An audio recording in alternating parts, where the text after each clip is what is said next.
안녕하세요. 빡치는 경제학입니다. 오늘 정말 황당하고도 빡치는 이야기 하나 해드릴게요.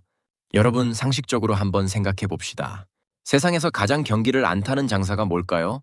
아마 10중 8구는 장례식장을 꼽으실 겁니다.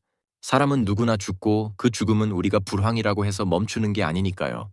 실제로 통계청 자료를 보면 2024년 사망자 수는 약 35만 8천 명을 넘었습니다. 전년보다 오히려 늘어난 수치죠. 하루 평균 980명. 지금 이 순간에도 수많은 분이 세상을 떠나고 있습니다.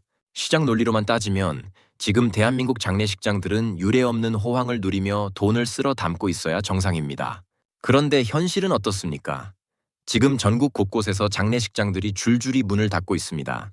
대학병원 부속 장례식장조차 빈소가 텅텅 비어 비명을 지르는 이 기이한 상황, 여러분은 이해가 가시나요?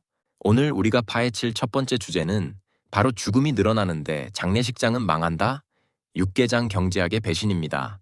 사망자는 늘어나는데 장사가 안 된다니 대체 이 판국에 무슨 비밀이 숨어 있는 걸까요? 우리가 지금까지 믿어왔던 장래의 상식을 완전히 뒤엎는 충격적인 진실이 여기 있습니다. 결론부터 말씀드리면 장례식장은 처음부터 빈소를 빌려주는 곳이 아니었습니다. 그들은 우리가 슬픔에 잠겨 있는 사이 조문객들의 위장을 공략해 돈을 버는 거대한 식당이었습니다. 우리가 낸 수천만 원의 장례비, 그게 정말 고인을 기리는 정성값이었다라고 생각하셨다면 여러분은 철저히 속으신 겁니다. 장례식장의 진짜 고객은 유족이 아니라 살아서 발걸음하는 조문객들이었거든요. 그런데 지금 그들이 그토록 사랑했던 육개장 손님들이 흔적도 없이 사라지고 있습니다. 한 그릇에 몇천 원이면 충분할 육개장을 15,000원씩 받아 챙기며 70%라는 경이로운 폭리를 취하던 그 달콤한 시절이 끝나가고 있다는 뜻입니다. 오늘 빡치는 경제학에서는 왜 장례식장의 진짜 정체가 육개장 장사였는지, 그리고 왜 그 견고했던 수익 모델이 지금 피눈물을 흘리며 붕괴하고 있는지 그 민낯을 낱낱이 뜯어보겠습니다. 이 영상을 끝까지 보신다면 나중에 여러분이 소중한 사람을 보낼 때 결코 호구가 되지 않을 날카로운 눈을 갖게 되실 겁니다. 본격적으로 이 거대한 카르텔을 파헤치기 전에 이런 빡치는 경제 구조를 남들보다 빠르게 파악하고 싶으시다면 구독과 좋아요를 꼭 눌러주세요. 여러분의 클릭 한 번이 제가 이 부조리한 시장의 썩은 뿌리를 뽑아내는 데 큰 힘이 됩니다. 자, 그럼 대한민국 장례시장이 왜 이토록 처참하게 무너지고 있는지 그 속사정을 더 깊이 들여다보겠습니다. 숫자는 거짓말을 하지 않습니다. 2024년 사망자 숫자는 분명히 늘었지만 장례식장을 유지하던 핵심 기둥인 조문 문화가 뿌리째 흔들리고 있습니다. 조문객 한 명당 떨어지는 육개장 마진으로 버티던 그들의 비즈니스 모델이 왜 재앙을 맞이했을까요? 여러분, 장례식장에 가면 가장 먼저 무엇을 하시나요? 고인에게 절을 올리고 나면 자연스럽게 옆에 마련된 접객실로 향하시죠. 거기서 먹는 얼큰한 육개장 한 그릇, 그게 단순한 식사라고 생각하셨나요? 아니요. 그건 장례식장의 진짜 정체인 육개장 장사의 충격적인 이익률이 숨겨진 거대한 설계입니다. 보통 3일장을 치르면 평균 1,400만 원에서 1,500만 원 정도가 듭니다. 요즘 같은 고금리, 고물가 시대에 갑자기 현금 1,000만 원 넘게 쓰는 거, 유족들 입장에선 정말 피눈물 나는 일이죠. 그런데 영수증을 받아들면 우리는 보통 빈소 임대료가 제일 비쌀 거라고 생각합니다. 3일 내내 그 넓은 공간을 우리가 전세 낸 것처럼 쓰니까 당연해 보이죠. 하지만 장례식장 사장님들의 계산기는 전혀 다르게 돌아갑니다. 사실 빈소 임대료는 시선을 돌리기 위한 미끼에 불과합니다. 진짜 노다지는 따로 있었거든요. 숫자로 정확하게 찢어봅시다. 빈소 임대료가 300만 원이라고 가정해 볼게요.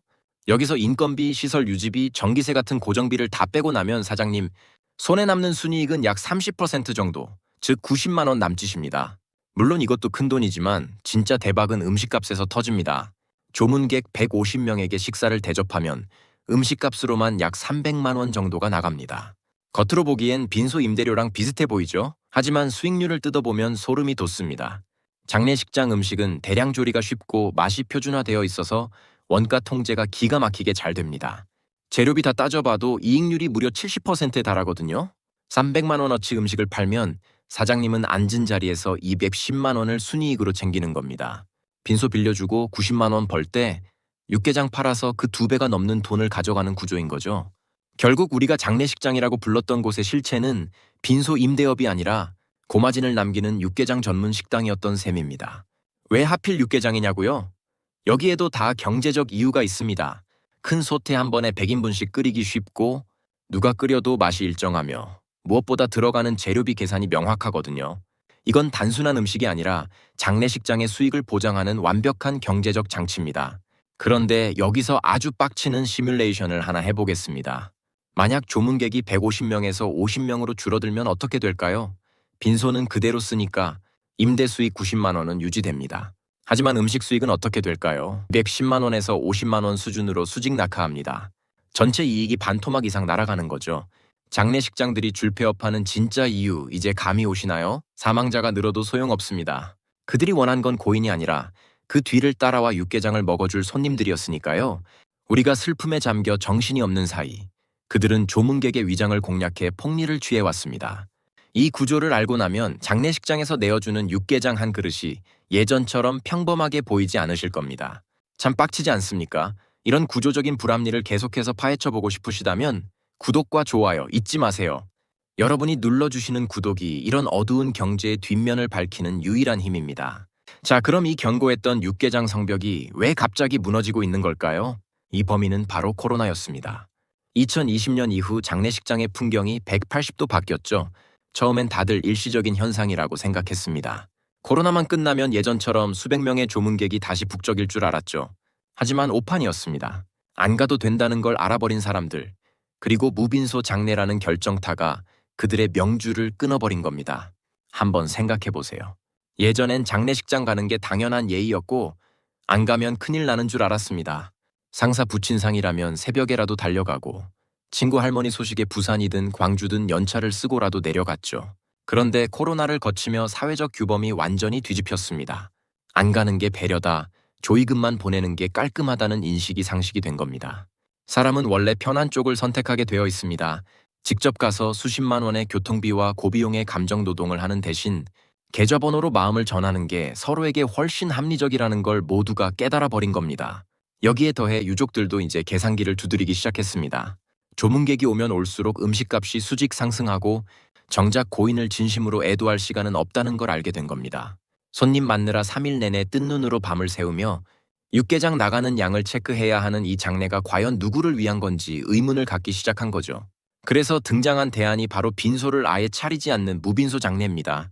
빈소가 없으니 조문객을 받을 일도 없고 그 말은 곧 장례식장에 황금알을 낳는 거위였던 육개장 매출이 영원히 된다는 뜻입니다. 장례식장 입장에서는 그야말로 재앙입니다. 앞서 말씀드린 것처럼 빈소 임대료만 받아선 시설 유지비조차 못 뽑는데 돈이 되는 음식 장사를 아예 원천 봉쇄당한 꼴이니까요. 이건 단순히 문화가 바뀐 게 아니라 장례식장이라는 비즈니스 모델의 근간이 증발한 겁니다. 조문객이 없는 장례식장은 이제 더 이상 수익을 창출할 수 없는 낡은 폐기물이 되어버렸습니다. 참 빡치는 건 이런 상황에서도 여전히 유족들의 슬픔을 이용해 불필요한 패키지 계약을 밀어붙이는 일부 업체들입니다. 조문객이 줄어들 걸 알면서도 예전 방식의 대형 평수를 권하고 음식 주문을 강요하는 그들의 행태는 정말이지 눈뜨고 보기 힘듭니다. 여러분, 이런 변화는 시작일 뿐입니다. 우리가 맞이할 새로운 죽음의 경제학은 어떤 모습일지, 그리고 이 무너진 시장 속에서 과연 어떤 곳들이 살아남을지 더 깊이 따져봐야 합니다. 구독과 좋아요로 함께 해주시면 이 부조리한 시장을 깨트릴 힘이 됩니다.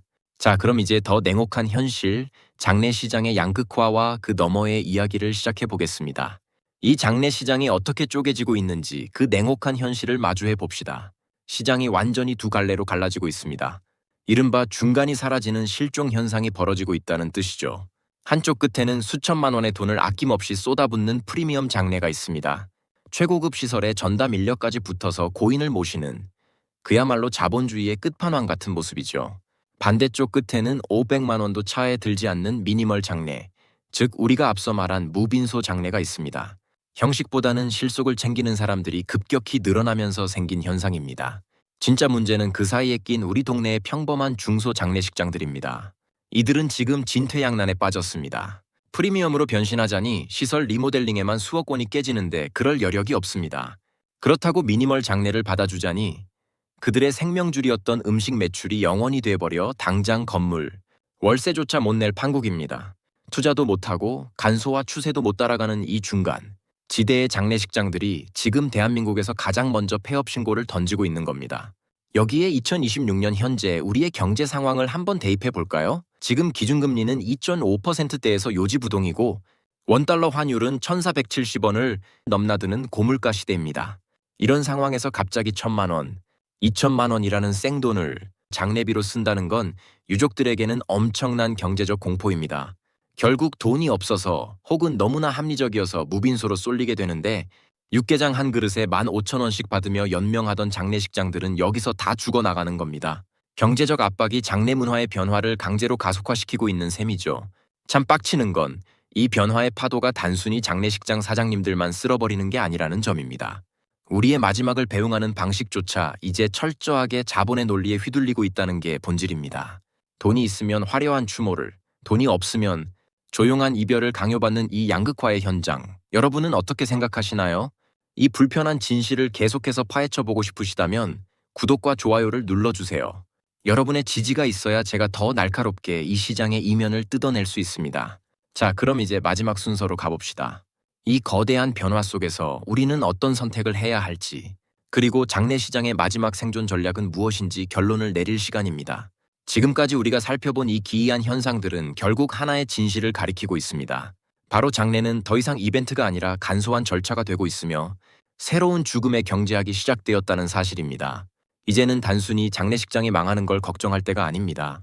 제도 자체가 바뀌고 있거든요. 보건복지부 자료를 보면 우리나라 화장률은 이미 93.8%에 달합니다. 게다가 2025년 1월 24일부터는 이른바 산분장 제도까지 본격적으로 시행되었습니다. 유골을 지정된 해역이나 산에 뿌리는 게 합법이 된 거죠. 이건 무엇을 의미할까요?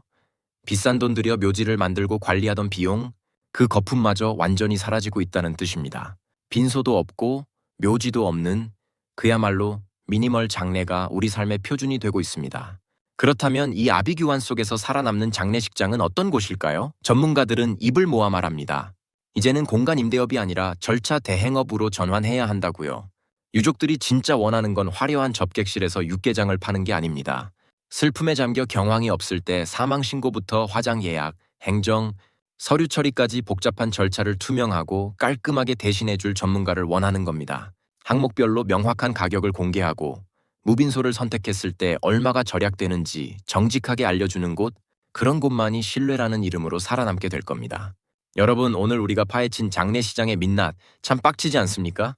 우리가 고인을 기리는 그 숭고한 마음조차 누군가에겐 그저 육개장, 마진율을 계산하는 숫자에 불과했다는 사실이 말이죠. 하지만 세상이 변하고 있습니다.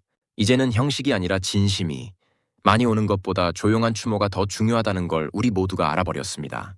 빡치는 경제학은 앞으로도 여러분이 세상의 불합리한 구조 속에서 호구가 되지 않도록 보이지 않는 경제의 이면을 날카롭게 뜯어낼 겁니다. 오늘 내용이 도움되셨다면 구독과 좋아요, 그리고 알림 설정까지 꼭 부탁드립니다. 여러분의 클릭 한 번이 이 거대한 카르텔을 무너뜨리는 가장 강력한 무기가 됩니다. 마지막으로 질문 하나 드리겠습니다. 여러분은 인생의 마지막 페이지를 어떻게 남기고 싶으신가요? 수백 명이 북적이는 떠들썩한 장례입니까? 아니면 사랑하는 이들과 온전히 작별하는 조용한 장례입니까? 여러분의 생각을 댓글로 남겨주세요. 오늘 이 육개장 장사의 실체를 알고 나니 더 빡치지 않으십니까?